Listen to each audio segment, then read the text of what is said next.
Good morning ಫ್ಲೋರಜ. Today ಇವತ್ತು ಚಿಕ್ಕ ಸ್ಥಳದಲ್ಲಿದ್ದೀನಿ, ವೆಂಕಟೇಶ್ ಗೌಡವ್ರ ತೋಟ. ಸೊ ಕೊಟ್ಟು ಸುಮಾರು ಒಂದೂವರೆ ತಿಂಗಳಾಗಿದೆ. ಗಿಡ ಡೆವಲಪ್ಮೆಂಟ್ ಎಲ್ಲ ಭಾಳ ಚೆನ್ನಾಗಿ ಬರ್ತಾಯಿದೆ. ಹೆಲ್ತಿ ಪ್ಲ್ಯಾಂಟ್ಸು, ಗ್ರಾಫ್ಟಿಂಗ್ ಎಲ್ಲ ತುಂಬ ಚೆನ್ನಾಗಿ ಸೆಟ್ ಆಗಿದೆ. ಸೊ ಇನ್ನೊಂದು ವಾರ 15 ದಿವಸದಲ್ಲಿ ಗ್ರಾಫ್ಟಿಂಗ್ ಎಲ್ಲ ತೆಗಿಬೇಕು. ಅಂದರೆ ಕವರ್ ಆಗಿರೋದೆಲ್ಲ ಕವರೆಲ್ಲ ತೆಗಿಬೇಕು.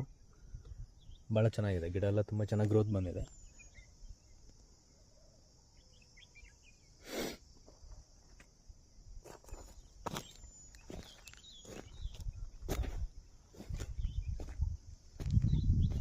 Just 1.5 month.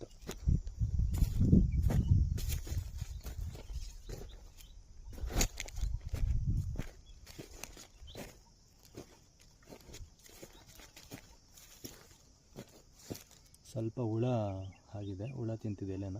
ಹೇಳಿದ್ದೇನೆ ನಿಮಗೆ ಸ್ಪ್ರೇ ಮಾಡ್ಕೊಳ್ಳೋಕ್ಕೆ.